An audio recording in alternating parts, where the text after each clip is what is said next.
I'm Anita Nair. I am representing Cambridge as your speaking coach for IELTS.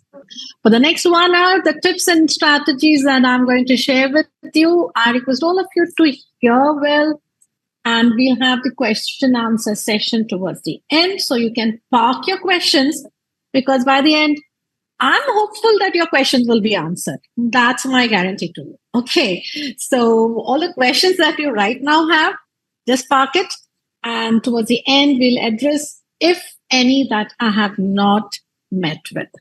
So I'm Anita Nair. I am a CELTA certified from Cambridge University. I've done my TKT. And I'm basically an educator and corporate trainer too. And I'm an IELTS coach certified from British Council. So that's a little bit about me.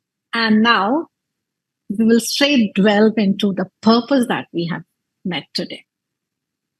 This is the only test that you are going to do amne-samne, right? Face to face. Yes. The remaining 3 skills that you will be doing, we don't have any examiner sitting there in front of you.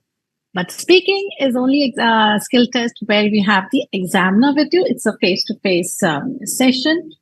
And I wouldn't call it a test. It is just 11 to 14 minutes of interaction with your examiner. All right, we are ready to go. Everybody is eagerly waiting to hear all the tips about speaking. So, as I already mentioned earlier, we have the speaking test on a separate day, right? And you are all waiting. Could you just mute yourself? Or Aman, if you're the co-host, please mute everybody. Can you? परसों में आया था, तब वो जब discussion हो रही थी मेरे ऊपर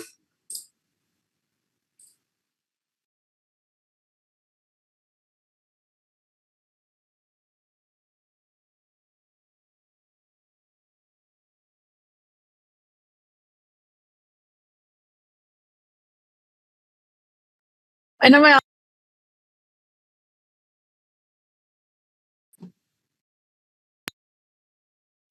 Hello, ma'am.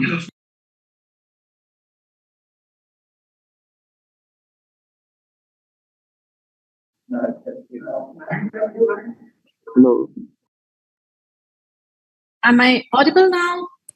Yes, ma'am, you're audible now. Okay, I think there was some. All right, okay. So whenever I ask you to type in the chat box, only then you are going to type there. All right. Otherwise, you're all listening to me. Great. So your speaking test is conducted on a separate day, and you're all at the speaking center waiting for your turn. So now what happens there? So you're all waiting in a waiting room. The usher comes in and calls out your number or your name. He or she escorts you to the examination room, the speaking examination room. So you are escorted from the waiting room to the test center or the test room. There, a wonderful person called as examiner who's very pleasing, and and she or he is very welcoming, and she will usher you in to the speaking test. So your speaking test now is for 11 to 14 minutes. May I know in the chat box how many parts are there in the speaking test? Just write the number in the chat box.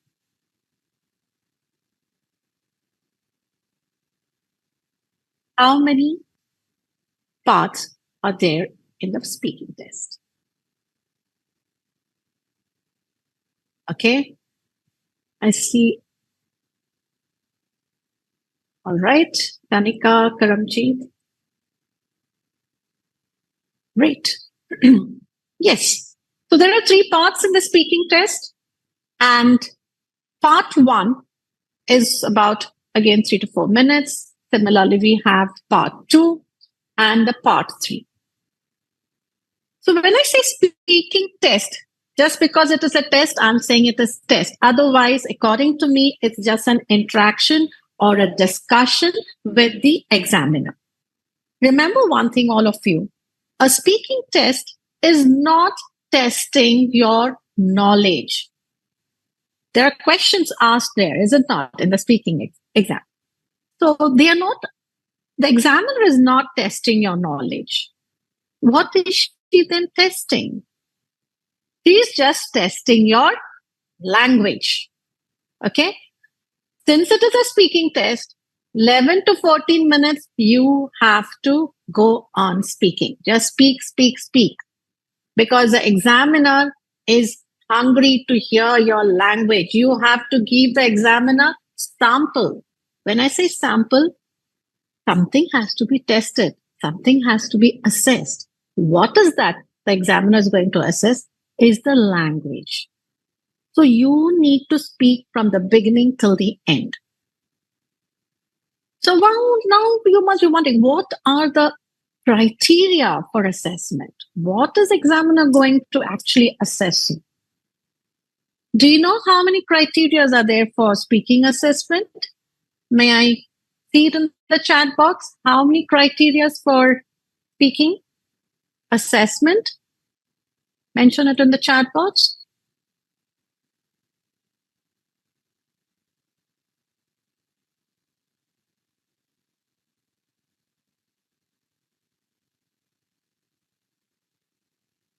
I request all of you to type in the chat box how many criteria are there for speaking assessment.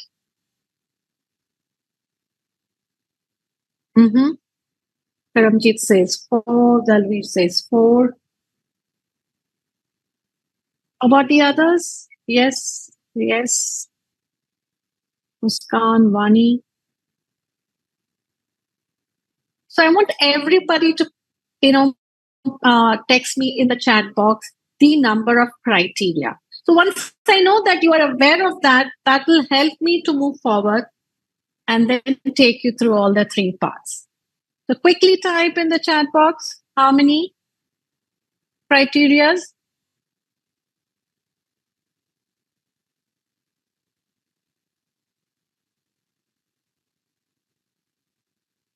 All right. So rightly said, we have 4 criteria. Okay, so we're looking into the criteria very soon. So now we are all here. You have entered the speaking room. You're comfortably seated on your chair, face to face with the examiner. So before the examiner starts asking you questions, there are small formalities that are required. That is, the examiner needs to check your credentials or your documents. So she will ask you your passport and she'll just check those ID proofs and then she'll return it back to you. And now she'll start the test. Remember, everybody, in the speaking, out of all the 4 skills, listening, reading, writing, and speaking, listening and speaking is the only 2 tests where you don't have the time control. You don't have to manage time. In speaking, it's the examiner who's going to manage time. You can comfortably talk for 11 to 14 minutes because you need to talk so that the examiner can assess you on all the 4 criteria. All right. So with that, let's see what we have here. So this is a quick, sneak peek we can do about IELTS test owned by 3 partners, as you know, Cambridge University Press and Assessment, British Council, and IDP Australia.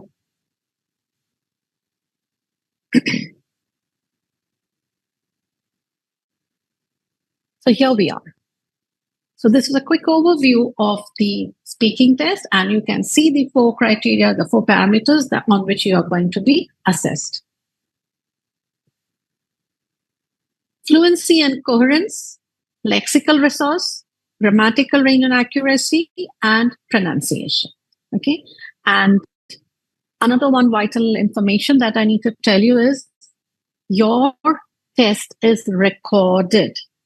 So don't get alarmed, don't get scared, because every speaking test is going to be recorded by the examiner. So when you are seated, some of you would have given IELTS exam, so you have a fair idea how it is. So others, those for whom it is new, so let me tell you, the entire speaking test is recorded. So when you're sitting there, there'll be a small recorder which will be placed on the table, and your speaking test is recorded. Not for you, it's for the examiner, so that they are able to, review your test to do a fair marking. All right, so it's for that purpose. So all the other information about the time and the face-to-face interview with the examiner and the 4 parameters on which you are going to be assessed. So now let's quickly look at speaking parts 1 to 3.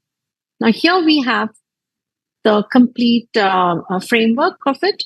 4 to 5 minutes for part 1, 3 to 4 minutes for part 2, and 4 to 5 minutes for part 3. So what happens in part 1? So part 1, so you see, what I want to tell you here is like speaking has to be the interaction, the discussion has to be very comfortable, very comfortable. So when you are comfortable to talk, only then there's good amount of language being produced. Okay. Now, if I'm the examiner and I'm going to ask you on topic, let's say, okay, Manpreet, speak about artificial intelligence. Now, this is a new topic, right? If you ask me, but frankly speaking, I don't know much about it. So do you think I'll be able to talk about it? No. Because if I'm asked questions which are unknown to me, I'm not going to talk. I'm not going to generate language. So when I don't generate language, there is nothing I can be assessed on. So the purpose of the examiner is to ask you such questions on which you can talk. Keep that in mind. So that's the reason they are going to ask you questions on familiar topics. Part 1, familiar topics that you know, I know, everybody know. What are those topics? For example, talk about your family, about your hometown, hobbies, travel. We'll see many more questions there. Don't you think you can talk about these topics? Very nicely. Very nicely you can talk. So the beginning of the test, it starts by asking question on familiar topic to get you started, to make you sit there comfortably. So you don't hesitate to talk. All right. So it is from known to unknown. Asking you questions in part 1 on known topic, so that, it's like the key, how to start the car, the ignition is on, and then you are put on the gear, and then you can speed up, and then you comfortably drive. Similarly, here, the first part is asking you questions about familiar topics so that you can get started. When you get started, then there is no blockage, then you are very comfortable to talk. Okay, so that's part 1. Part 2. What is in part 2? You are given a task. A cue card is given. So when I say cue card, itself tells you that there are something to help you to talk, isn't it? Something there, some support is there, some prompts are there, which will help you to build the matter. What more do you want? I'll give you something more. I'm giving you 1 minute to prepare also. How nice, how fantastic is that? So you are given a cue card plus 1 minute to prepare on that question. In that 1 minute, comfortably you can plan what you're going to talk. And for how many minutes are you going to talk? 2 minutes. Okay, you're going to talk for 2 complete minutes. All right, so that is part 2. Part 3, a little bit of hand holding is there in 2. Now in part 3, you're going to talk of something abstract, okay? But on the same topic that you spoke in part 2. Whatever topic you spoke in part 2, basis that, they are going to ask you further more questions. So that is part 3. All this takes 11 to 14 minutes. Right? Now moving on. Now let's see individually each part. So this is what I said before the test begins. You have to show your identification. Could I see your identification? You greet the examiner, and then what's your name?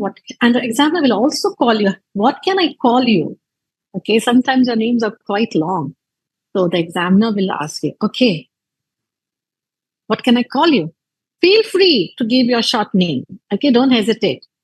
If you have a very long name and if you're called, you have a nickname or a short name, feel free, tell her, okay, you can call me this.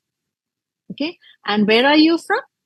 Very well. I'm from so-and-so state, or from so-and-so place and so-and-so state. Perfect. Let's move. Greeting done. Introductory question asked. ID check done. Brilliant. Now we start the test.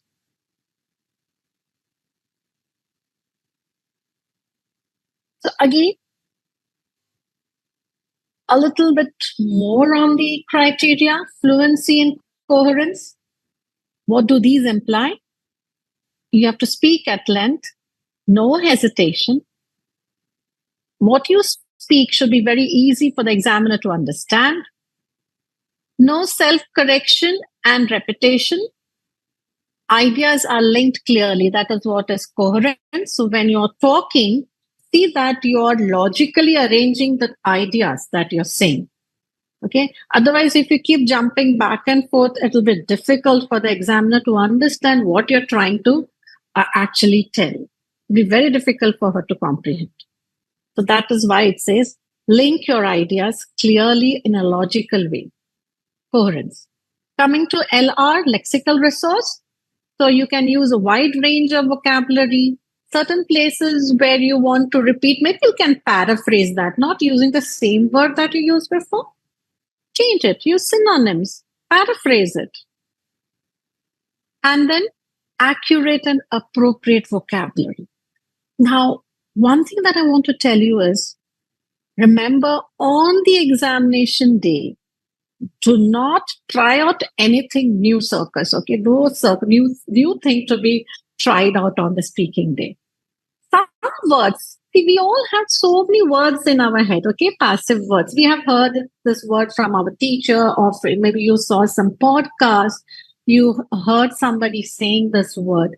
So you heard many words. Now, all these words are there in your passive knowledge. But when will you have it in your active knowledge?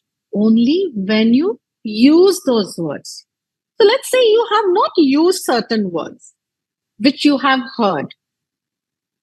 So on the exam day, do not even try to implement that. Don't say, I think I have this word I heard somewhere. Let me try it out today so I'll get good marks in lexical resource. Please don't do that. Don't try anything new on the exam day. Be very consistent with what you were practiced. Do that same on the exam day. Be it for listening, reading, writing, or speaking. Reason being, yes, you know a word, but that word may not be the right word for that sentence, for that context. You understand? So please don't. But if you're confident that this word fits here, feel free, use it. Okay, so that is lexical resource. Next is grammatical range and accuracy. Now here, when we say grammatical range and accuracy, when you hear the word range, which means you have to use the structure or the sentence. Try not to use too many simple sentences. Okay. Develop your answers. When I say develop, definitely the length of or the range of the sentence will increase. So here we are talking about complex sentences using a lot of conjunctions, cohesive devices, relative pronouns, phrases. You can use all that and construct a complex sentences because there is one criteria called grammatical range and accuracy. So why accuracy? It has to be correct, as I said. Confidently use the right version. Finally, since you are speaking, we have one more criteria called pronunciation. Now, when I say pronunciation, first thing I want you all to remove from your head is that word called accent. Okay? You all get confused with accent. Should I speak English with a stylish accent, American accent, British accent? Don't worry. You speak the way you speak. Do not try to model or mimic any other accent. How you speak it in the same way. But speak clearly so that it is easy for the examiner to understand the language. There should be proper articulation of the words when we say, the clarity of the words. For that, you need to speak loudly also, okay? Don't just murmur inside. When you're speaking a sentence and you want to end the sentence, end it loudly. Don't start speaking and dheere, dheere, it will come slowly, dips, and at the end, you're speaking under your breath. The examiner will not understand. So whatever you are speaking clearly so that it is easily understood, and from the start till the end of the sentence, let it be loud and clear. Don't eat up your last few words. That happens when you're not confident. Okay, so pronunciation, you are the examiner is assessing you how clearly you're speaking, how clearly you're pronouncing the words, how well and loudly you're speaking the entire sentence. Then there are some stress and intonation. This is where you need to understand. This is not a test. It is an interaction, a discussion with the examiner. So stress and intonation. My dear people, remember, it's not a test. Let your emotions come out. Your feelings come out. So when your emotions and feelings come out, automatically the stress and intonation gets added to the pronunciation. I'll talk about this when we are doing I'll give examples there. Okay. What do I mean by bringing out emotions, bringing out feelings? All right. So finally, it says accent is not affecting understanding. Yes. So here, again, I reiterate, do not try to model, do not try to copy anybody's accent. You speak the way you speak, but speak loud and clearly and bring out your emotions. That is all about pronunciation in a nutshell. Now, till now, I was for the last 20-25 minutes, all of you would have noticed the way I'm speaking with you. Did you all see that I'm using my hands, my gestures? Did you all see my hands?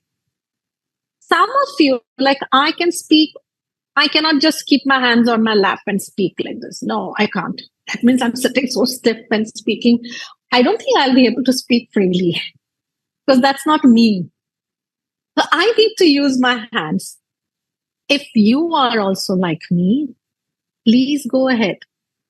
You may sit there in your speaking examiner room in front of the examiner and you can very freely use your hands, but ensure that your hands don't go above your neck. Okay, it should not come in front of your face.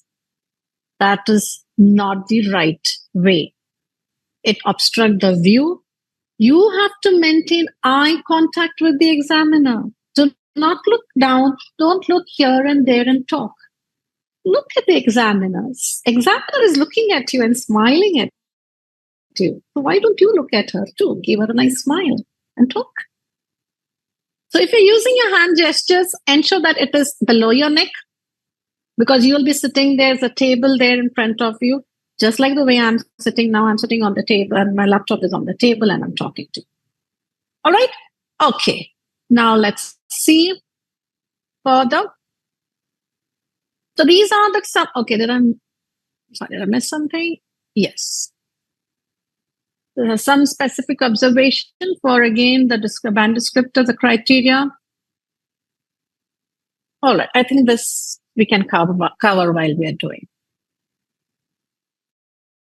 On topics that on which you are asked questions are these: art and work and study and birthdays, clothes, computer, hometown, daily routine, family and friends, TV, sports, cooking, weather, shopping, transport, old people, leisure time, newspapers. What more do you want? So you see, these are the common topics, day-to-day situation, day-to-day topics in your life that they're going to ask you. Don't you think you can speak on this beautifully in length? Of course, yes. Okay, so now you should feel relaxed, comfortable by seeing these topics. So these are the questions are going to be asked on such topics. So not to worry. As I told you, they're not going to ask you something unknown. They're going to ask you something that you know so that you can speak, so that language is generated, and then the examiner is able to assess you. If you don't speak for 11 to 15 minutes, no assessment because you have not told anything. You have not spoken about anything. So that is not the purpose of the examiner. The purpose of the examiner is to ask you such questions on which you can comfortably and lengthily speak. Great? Okay. Are you all with me? Can I see a thumbs up if we all are on the same page? Yes, those who are sitting in the class, you can show me a thumbs up. All those are sitting in a classroom. Can I see a thumbs up? Fantastic. Okay. It can be high also. All right. So I'm able to see. Lovely. So now, part one. What are the common mistakes that students generally tend to do? Not understanding, not listening to the question, giving one word answer. I'm underlining that. One word answers or short answers. That also I'll underline. Stammering or pausing when speaking. And the last one, giving memorized answers, which is a complete no. Do not give memorized answers. Why? These are topics that you know. Why do you want a parrot? Why do you want to parrot? Why do you want to copy some sentence and speak? If I'm asking you about your hobby, everybody has a hobby, is it not? Speak on any hobby. Why do you want memorized answers? So when you know what you're talking, there is no stammering, there is no pausing. Yeah, you need to pause sometimes, okay, to think, to and recall some top ideas, So that should not be very big. So when you're thinking of the ideas, definitely if I'm talking about cooking, you will be able to talk so many things starts flooding inside your head. What should I talk? It becomes like that. Now, when you do not understand the question, you can very well ask the examiner to repeat the question. If you haven't understood the question, don't give answer for anything wrong, because you haven't understood the question. So again, that will bring down your score. Ask the examiner politely, would you please repeat the question? Sorry, I didn't understand the question. Could you please repeat it? The examiner will repeat the question.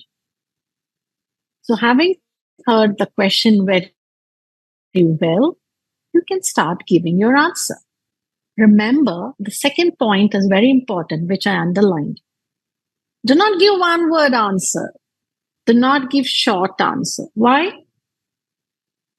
What happens if I ask you, okay, do you like playing cricket? Is suppose my question. What is your answer? Yes, I like. That's what quickly you will say. Do you like to play tennis? Oh, no, I don't like. I've given the answer. Do you remember the 4 criteria? Is there a language here? Is there a sentence here? Is there any language where the examiner can assess you? No. So you need to develop on that yes and no. Yes, no, extend, stretch it, develop it, and then give an answer. I'll give you an example. We'll do that. So now, this is part 1, sample question that you can see. So in part 1, we are going to be asked few questions, let's say 8 to 9 questions. So the examiner asks the candidate about him or her home, work, or studies. So one example, let's take this. This example is on food and cooking. All right. So now if I want to ask Muskan, what kinds of food do you like to eat? If I'm asking you this question, you have so many answers, is it not? We all love to eat. So what kind of foods would you like to eat? Arre, what a beautiful question. I can give bahut sara answers in this. That kind of motivates you to answer. So you see, part 1 is actually, what is the aim? Slowly making you comfortable to give answer, to open your mouth and give answer, and your confidence is slowly rising. And the fear is slowly reducing. Got that? What kind of new food would you like to try? Okay, I told about rajma chawal and what is it, tandoori chicken or whatever. Now tell me, what new food would you like to eat? And whatever answer you give, remember, there will be a follow-up question like why or why not. Reason. So be prepared to give the reason also. If you are all after at the end of this 1 hour, you will all be smart candidates, because before the examiner can ask why or why not, your answer should continuously have a reason. Oh, I would love to try eating sushi because, you see, because if you just say new food, I would love to try the Japanese cuisine, sushi. The next question the examiner will ask, why? So it's a good idea that when you start giving the answer itself, you give the reason. So what happens? Your sentences are long, complex, and you've given good lot of language for the examiner to assess. Got it? Do you like cooking? Generally, what do we say? Yes. But what did I tell you in the previous slide? Underline. Don't give short answers, 1 word answers. Remember this. Condition your head with this. 1 word short answer? No. So how will you answer? Do you like cooking? Now, look at the way I'm answering. This is where I said, bring out your emotions. Now you want the examiner to, okay, let me give the answer, then I'll ask you a question. So Anita, do you like cooking? That's one of my favorite hobby. How can I not? I'm a foodie and I love to try new cuisine at home. And that's the reason I'm always in the kitchen after work, looking at YouTube and trying out new recipes. Period. अब इसका answer, what is this answer? Equal to yes. है ना? The answer is yes, I love cooking. But how did I say that yes? How did I develop that yes? Did you notice? I'm given the reason. I'm a foodie and I enjoy eating and I enjoy trying out new cuisine in the kitchen, even if it is a hard, even if it is you can, even if I'm at work the whole day, and even if I'm working or studying the whole day, end of the day, I love to try out a new cuisine. So you did not say yes, but the examiner understood that cooking is your passion. So when I was saying out, did you see how happy I was? Even if my video was off, cut, and I was saying this, don't you think you can understand that emotion and the feeling with which I was saying that? Yes? So what happened? How did you know? Imagine my video was shut and I was talking. Can you not feel my emotion? How happy I am? How did you know that? From your tone. From your tone. But here too, you're sitting directly in front of the examiner.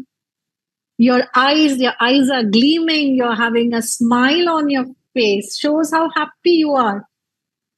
And when you were talking, when I was giving this answer, my voice was rising and my voice was falling. So that's the intonation. And the stress, the emphasis that I put, oh, I love trying out new cuisine. Or the stress I put on each word. So this is how you have to answer. This is why I said, bring out your emotions and feelings when you're talking, when you answer. Thumbs up, everybody? Yes? Beautiful. So these are certain questions from part 1. And these are the tips. I will give you a minute to read through this. If you don't understand a word or question, say so. The examiner will repeat the question. And the examiner, when she's repeating, remember, she will paraphrase it, okay? Because when she asked you the first time, you did not understand. So you ask, please repeat. So when she's repeating, when he or she is repeating, the examiner is repeating, they will paraphrase it so that you understand the question. Simplify it, okay? Sometimes the questions can be quite surprising. Surprising, okay? Not shocking. Okay? Surprising, not shocking. If it was shocking, then you can't answer. But surprising, oh wow, this is my favorite topic. She's asking me about who is my favorite sports person. Okay? I can see Manpreet and all like very excited to hear that question. Who's my favorite sports person? And you're waiting to answer. What a surprise. What a surprise. What a favorite question she's asked. Next, the topics in part 1 are all about personal subjects like family, hobbies, school, travel, ticketing, holidays. Get a friend to ask you questions on these subjects and tell them as much as you can. So this is when you're practicing, like you're sitting in the class, you can talk, in pairs, you can sit in pairs. So if we have trainers also in the webinar today, you could also put your students in pairs, give them the topic and ask them to, talk to each other. The reason is when you're training them on speaking, the confidence will come out only when they start talking to somebody they are comfortable with. All right. If you ask them to just stand up and talk in front of the class, they may hesitate. So from the comfort zone, slowly. So maybe you can put them in a group and ask them to talk. From the group, put them into pairs. And from pair, then bring them, single out them, and then ask them to talk. By then, they would have been confident. So you won't be able to guess the actual topics you will be asked, but this will help you to practice. Furthermore, part 1 focuses on familiar topics. Candidate must relax and answer. Don't have to wait for give reasons. This is what I said. Don't wait for the examiner to ask you why. You start giving the reason. If you don't like, if the answer is no, say why not. Give the reason for that also. So don't wait for the examiner to ask you. And when you're talking, naturally you can talk. See, all this while I was talking to you so naturally, this is how you have to talk in the exam. Because you're not sitting for an interview, remember. They're not testing your knowledge. Job interview, they're testing your knowledge, right? So you're not sitting for an interview. Only the question that they ask, you will answer. No. Here, they are not testing knowledge. They're testing language. Talk. We all are good in talking, no, when we are with our friends. Just imagine there you're sitting and talking to some of your colleagues. You can give negative answers, but give a reason. If you don't understand a question, you can ask the examiner. You do not have to tell the truth. Okay, practice with mocker. Now, this one particular topic is do not tell the. You don't have to tell the truth. So here, I would like to highlight when you're talking about some topic. Remember, they are not testing your knowledge. They are also not going to cross-check whether what you said is right or wrong. Nobody is going to cross-check. Why did she say something? No. You can, if you're very smart, you can even plan and cook up something and tell it, at the spur of the moment. Suppose you don't know some answer and you have not experienced it, you can make up some answer and tell. You understand when I'm saying make up some answer? You plan there and then. Maybe it happened with your friend. Your friend might have told you. But today that question is asked to you by your examiner. You give your friend's example as if it happened with you. Examiner is not going to check with you whether you really went through this or not. Whether you really helped somebody. Examiner is not going to ask. So if it has happened with somebody else and you know very clearly A to Z, you imagine, put yourself in their shoes and you answer. Okay, so that's what it means. You don't have to tell the truth. They're not going to check whether you have told the right answer, wrong answer. Great. Now coming to part 2. Comfortable? 4 minutes over. Part 1. Ready to go to part 2 now? Class. Now in part 2, again remember time management is who's handling time? The examiner. So in part 2, what are the common mistakes that happen? Not understanding the cue card, lack of ideas, information, opinion, not able to support the opinion shared, using incorrect tenses and language, and giving memorized answers. So from now on, just forget, don't give any memorized answers. The examiner can catch very quickly. The examiner can pinpoint and tell, okay, this is all that you have read from somewhere, from Google Baba is something you've downloaded many such sample questions, sample answers. So these are some answers from the net directly taken. The examiner can very well tell that. Okay, so forget about memorizing answers.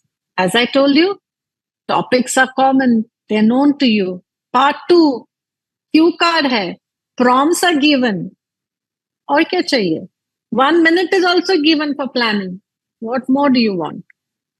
Okay. Now we will address all these mistakes now. Let's see how. So what you will do in part 2, the examiner will give you a topic which is written in the cue card. She will give you a paper and a pencil for you to prepare. How many minutes? 1. All right? 1. So in this 1 minute, you get good time to think and plan what are you going to talk for. How many minutes? 2 minutes. Planning 1 minute, talking 2 minutes. Okay. So what will you do in the paper? In your paper, you are going to plan what you're going to talk. Plan and organize also, okay? Organize, because when you are talking about that topic, there are some prompts in your cue card. Agree? There are some prompts, some supporting ideas on which you have to talk. What are they? WH question. How, where, who, with, when. These are all WH questions on which you have to talk. So how many questions or how many prompts are there? Ensure that you talk of all of them. You miss one, score will come down. So you have to be very careful while you are talking. All the prompts are addressed. All the prompts answer are addressed. Okay? How will you do that? When you smartly plan. in that 1 minute. You smartly plan and you organize. What are you going to say first, next, then? Why? एक criteria है ना, coherence. Coherence criteria. What is that? Logical way of sequencing.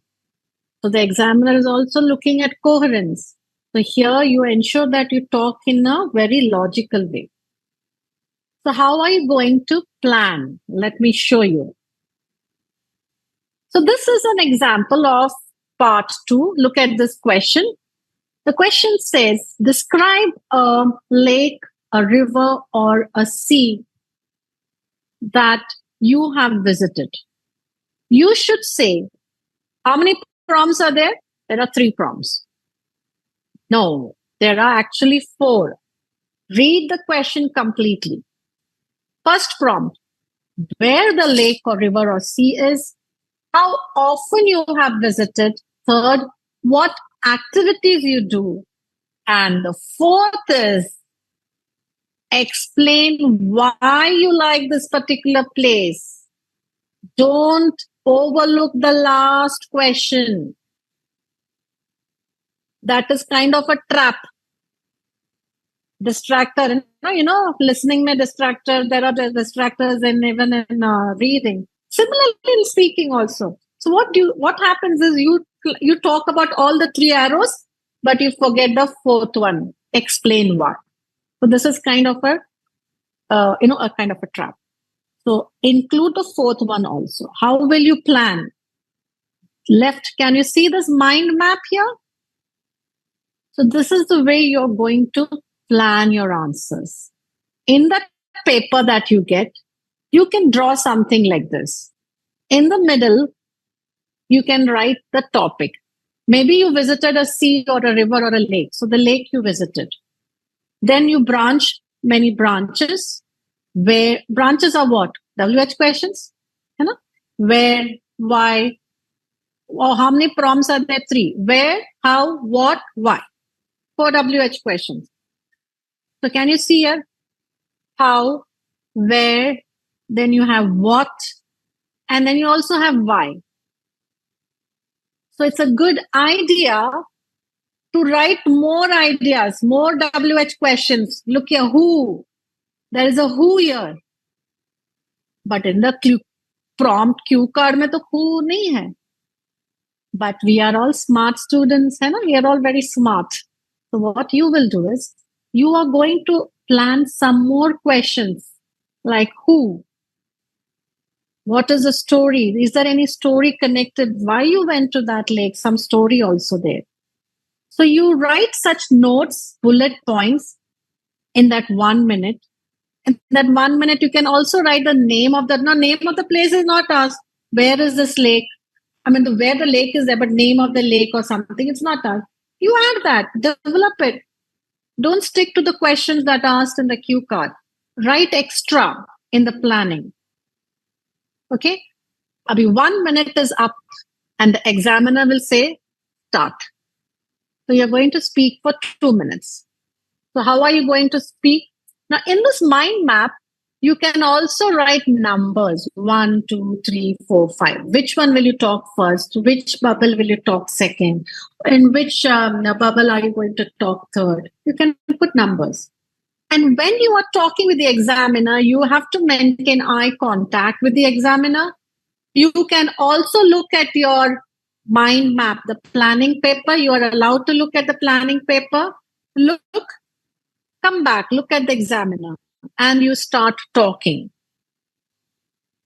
At the end of 2 minutes, the examiner will interrupt and say, thank you. Which means 2 minutes are over. Okay, because she's managing the time, is it not? So there's a clock on her table. So she's watching that. So as soon as she tells you to start, you look and you start talking about all that you have planned and organized. And just say 2 minutes are up, she will look at you and she'll say, thank you. So when she says thank you, you must stop. Don't continue. Even if the sentence is not complete, you stop. don't worry, your marks won't be cut, or rather, they won't lower your score. Why? You spoke for 2 minutes, right? So why will you be penalized? No, you won't be penalized. Now, let us look at the other side of the coin. Let's say you spoke because you're not seeing the watch. The examiner is seeing the watch. If you speak for 1 minute and you stop, you have to speak for 2 minutes. But Jesse, 1 minute is over and you just stop. Look at the examiner and read her body language. If the examiner is still looking at you and smiling like this, that is an indicator to you that you still have time to speak. Okay? So as soon as you see that you have stopped talking and the examiner is still looking at you, quickly pick up from where you stop and you talk more. But don't repeat what you said, okay? Don't repeat, because in the descriptors you can see repetition, maybe there is penalization. Don't repeat what you said. Talk something more. That's the reason why I tell you to write extra in your plan, so that you have good lot of language to speak for 2 minutes. 2 minutes is a long time. Everybody understood? Can I see your hands up, wavering up? Class mein jo bhi hai, all those are sitting in the class. Just wave your hands so I know you have all understood and you're really with me. I'm a good storyteller, okay? That's why I see all sitting like this and I'm totally mesmerized. But sometimes you need to get out, and I need to know whether you are all with me. All right, great, good to go with part 2. What to do and what not to do. Thank you for that thumbs up. So, ensure 2 minutes talk. Continue talking. If 2 minutes are up, examiner will interrupt, say thank you, you will stop. But if you have spoken less, the examiner is still looking at you and you get that cue, immediately pick up from where you stopped and you continue the topic. Okay? Then when that 2 minutes up, she will again say thank you. All right? And then she will sum up part 2. Now moving on. Now quickly read the tips for part 2. Of course, I have told you many.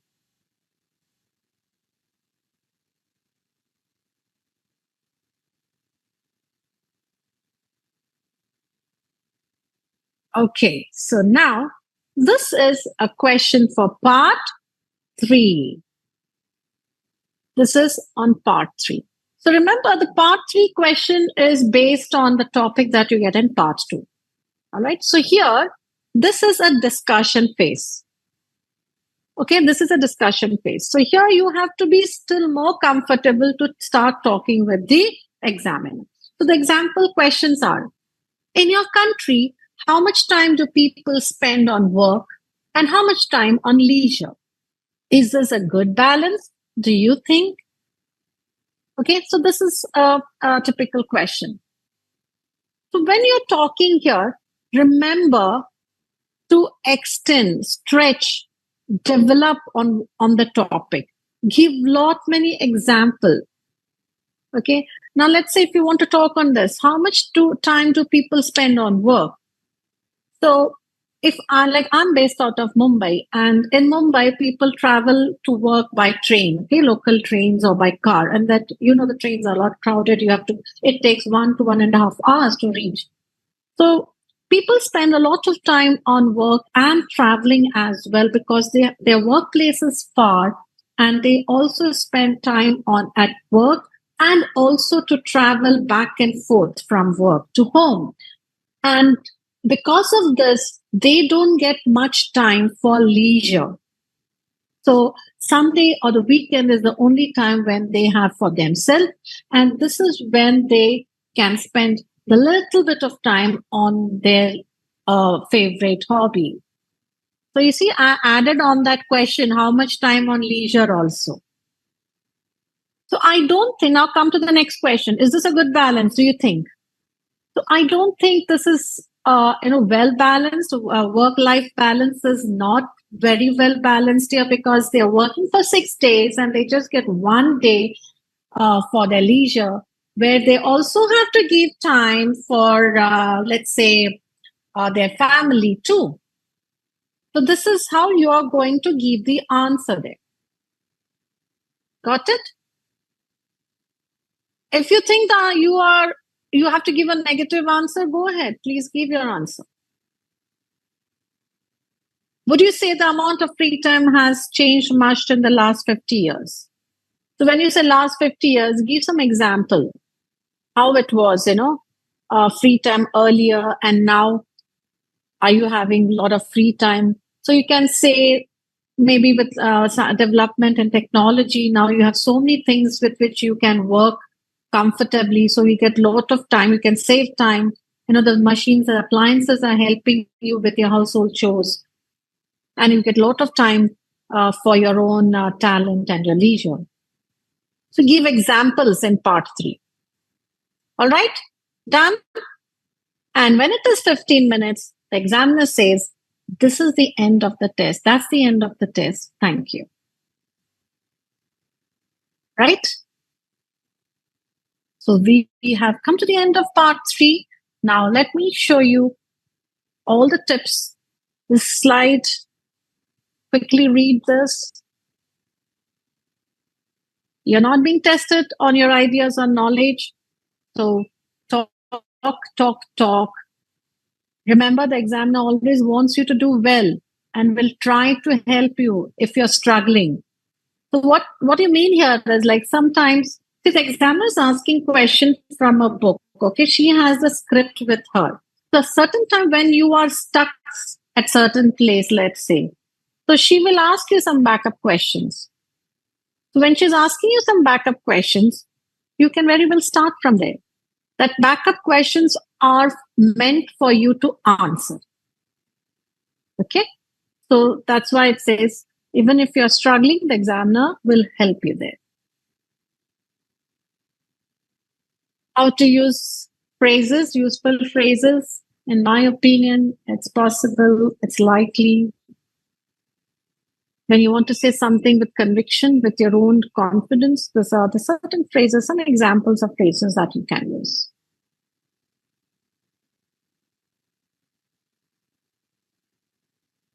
Some challenges, confidence.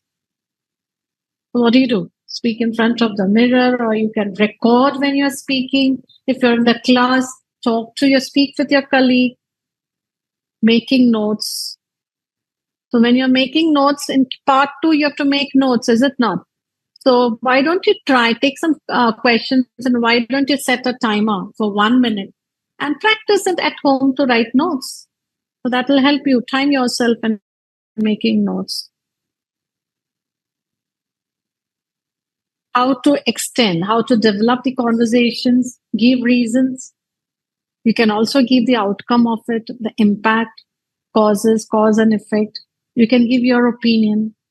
So when you do all this, automatically your sentences are developed and stretched. Very important, give examples. And it is good to give examples to authenticate what you're saying. Examples from your own experience or someone else's experience. Very well, give those examples. Understanding abstract topics. You can buy some, you need to think, part 3. So you can buy some topic, abstract time. You can repeat the question that the examiner is asking. In that time, quickly think of the answers that you want to give and then start. Okay. So now finally, what are some do's and don'ts? Relax. Are you all relaxed now? Yes. Okay. Be very natural. Do not, try to imitate or copy anybody's accent. Be creative. Very important. You speak what you feel, what's in your mind. Signpost your ideas. Give your ideas. You can correct yourself sometimes when you know that you did a mistake, and quickly correct it without letting the examiner know. Don't make it very obvious. Okay, you can correct yourself, but not very often. So try when you're speaking, think before you speak. Make use of 1 minute prep time in making notes and planning. This is what I showed you, the mind map in part 2. Vary your language with synonyms and different grammatical structures. What should you not do? Don't repeat the question. Don't give short or memorized answers. Don't get stuck trying to remember a word. Forget it. As I told you, don't struggle to find a word. Whatever comes in your mind, then in your head, say it. Don't worry if you don't know about the topic.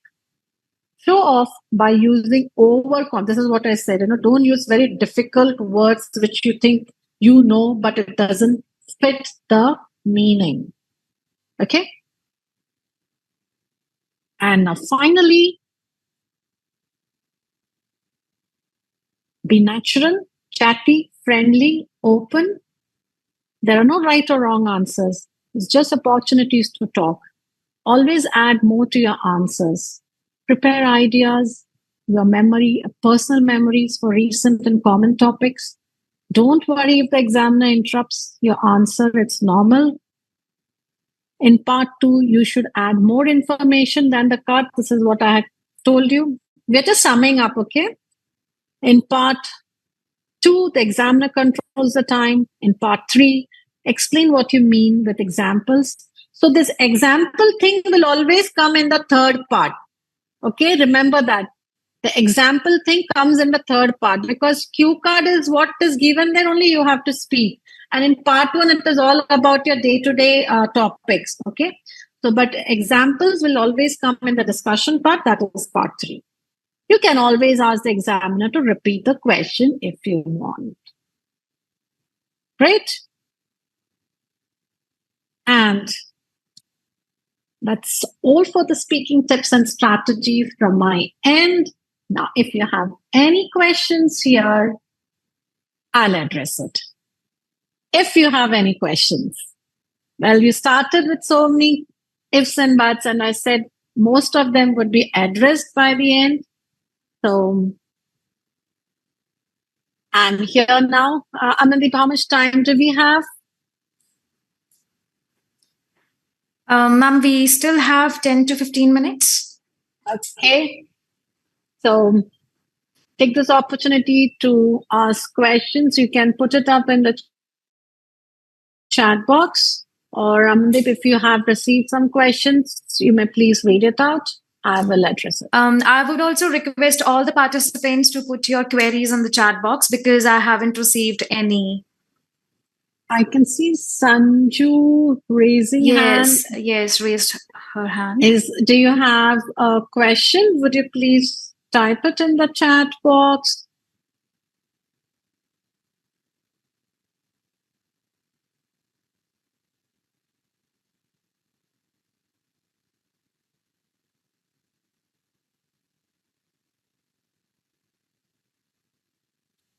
I'm sure all of you are having some takeaway from today's webinar.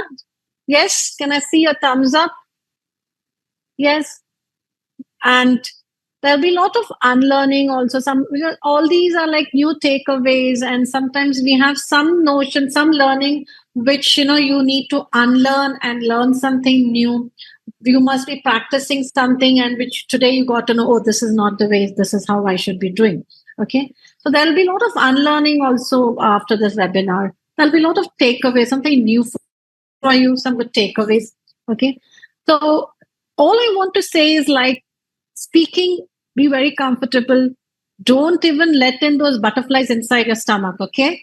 The previous night, sleep very early, comfortably sleep. Don't worry about the speaking test, which is next day.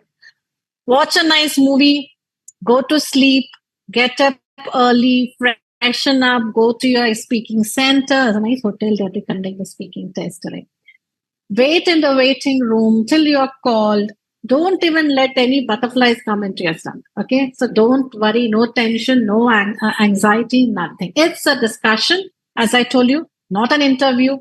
It's just testing your language, not your knowledge. Walk in smilingly, sit down there, and the examiner is very pleasing, and she will make you comfortable there. And as I told you, this is how she's going to ask you questions. And remember cue card 2, what I gave you that tip?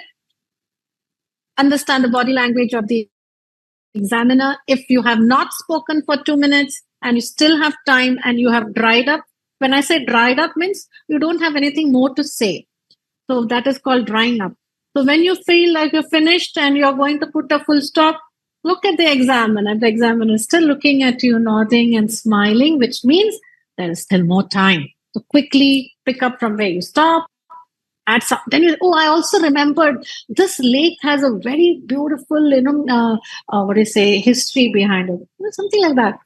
And start and finish that 2 minutes. Okay? So it is going to be a beautiful experience. Excuse yes, me, Amanda. ma'am. I have sir. received some questions from the participants. Yes. How to elaborate the answers in all 3 parts. Mm-hmm.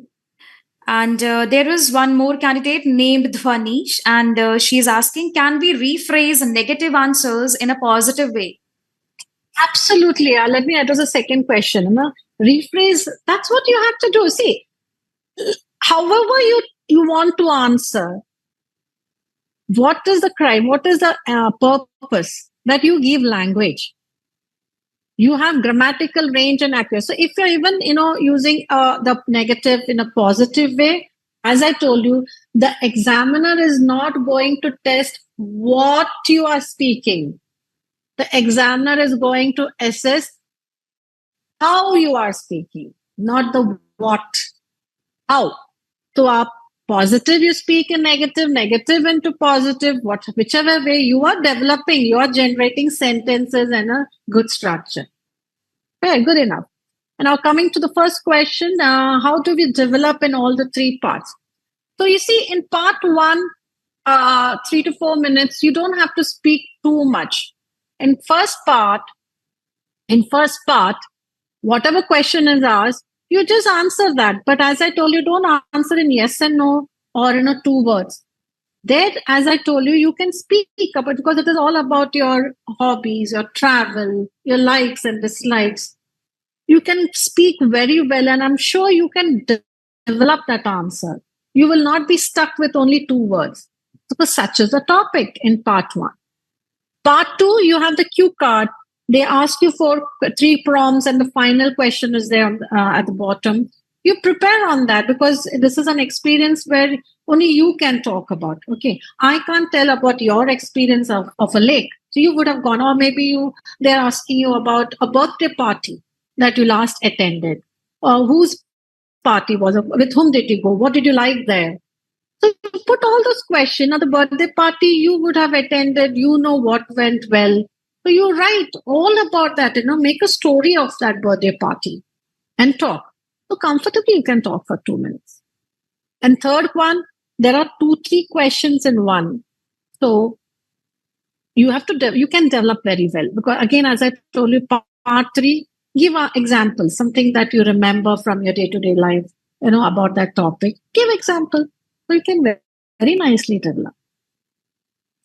All right. Any other questions? Yes, ma'am.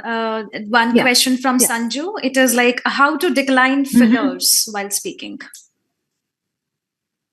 How to declare. So now fillers is something which is your, kind of a habit. Some of the, we say, that are those fillers. So when you are talking and you're only thinking about the question and the answers that are coming in your mind, and fillers come when you are struggling to get some ideas. Fillers come in when you're struggling to, find that word. So try not to halt anywhere. Try not to halt. So when you're consciously talking about, the answer, you will notice that you are not halting, because you know the answer very well. Now, fillers, little bit is allowed, but not too much. When I say little, also just handful only, because you're trying. So fillers can be used when you're trying to think of some content to speak. Okay. So that's when you're buying time when you're saying fillers. But let that filler not be repeated and too long. Don't stand there too long with a filler. Yes.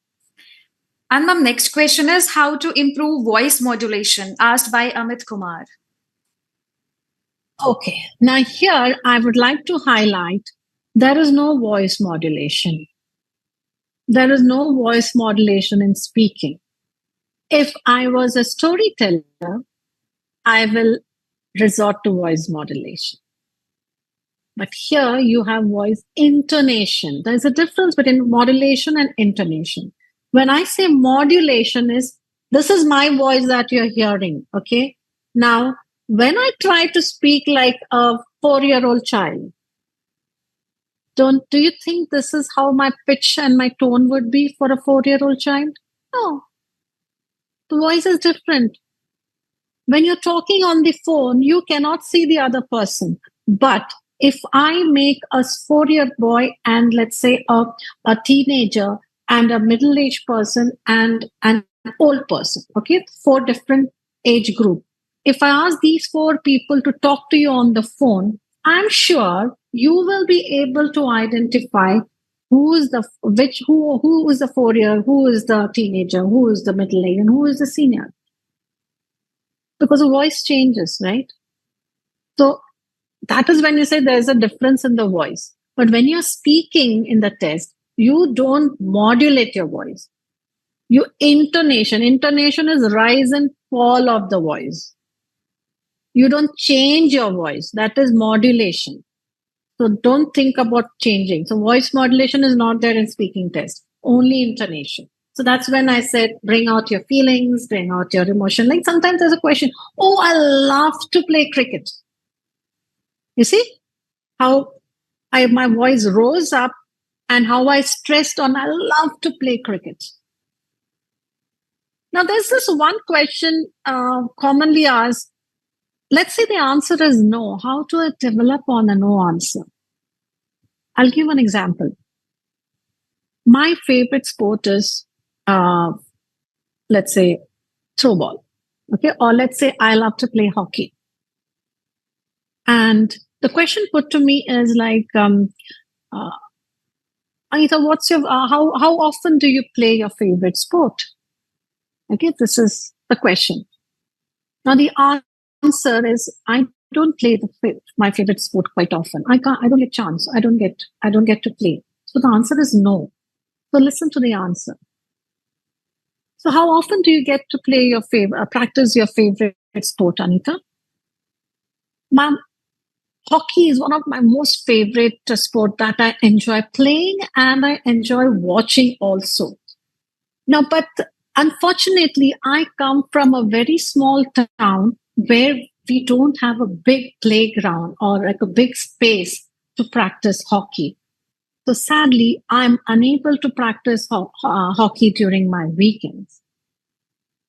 So you see? So am I able to practice hockey? Yes or no?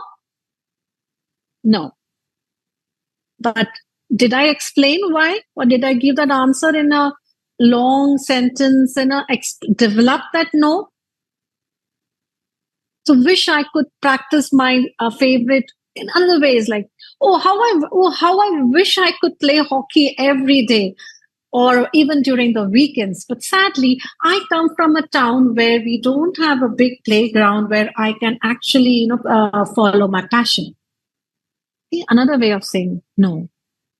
So this is how you're going to develop your yes and no's. Got it, everybody? Thank you. Any other question? Yes, ma'am. There is another question. Can we use quotes in part 2? Can we use quotes? So when you're saying the question that you're asked in part 2, I doubt whether you will have to incorporate any quotes there, because in part 2, which is a cue card, you are asked about an experience that you would have definitely gone through. Okay. Now, when you're saying quotes, I really don't know in which situation, but if that situation requires you to, or you want to give some quote, yes. But when you're giving a quote, please mention the name of the person who quoted that. Okay. So as rightly quoted by my friend or my mentor, Faith. No? Yeah, you know. So you see, you can put quotes. Everything is allowed. As I told you, they're not coming to check. It is how you say. It is not what.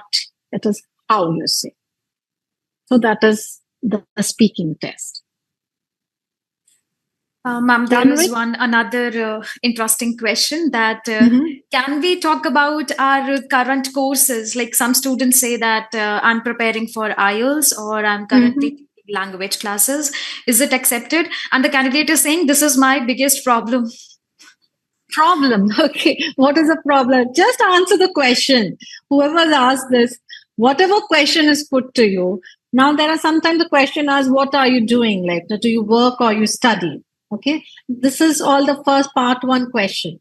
Do you work or are you studying? Like, so if you are studying, you just tell, I'm preparing for so and so. So if that question, particular relevant question is asked, you can say that. Why not? How are you preparing? What are you preparing? In which college are you preparing? Where are you preparing? All the WH question, you can say it in that one sentence.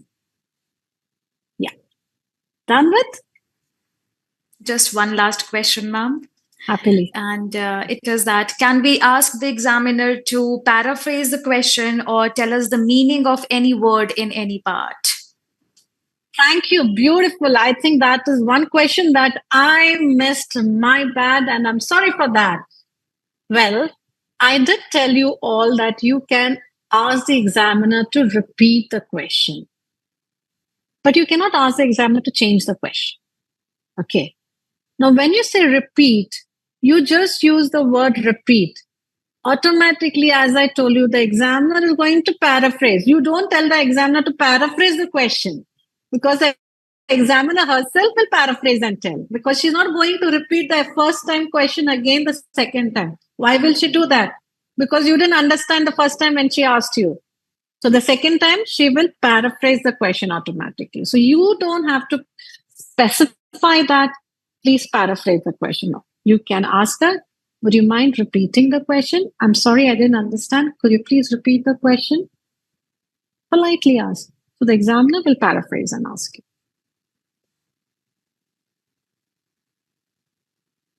Yes, everybody good to go? Everybody ready for the speaking test? I think you all should be jumping and dancing right now. So be comfortable. Wish you all the best and make it a comfortable discussion and talk with your examiner. Feel free and bring out your emotions and your feelings. And remember all the criteria that the examiners are using for assessment. And I'm sure you all do a wonderful job. All right. Thank you so much, everybody. You've been a wonderful audience, and I'm sure there are a lot of takeaways from today's webinar. And please implement that. Don't keep it in your passive head. Use it from today. Implement it from tomorrow, okay, in your speaking. And practice in front of the mirror. Listen to podcasts.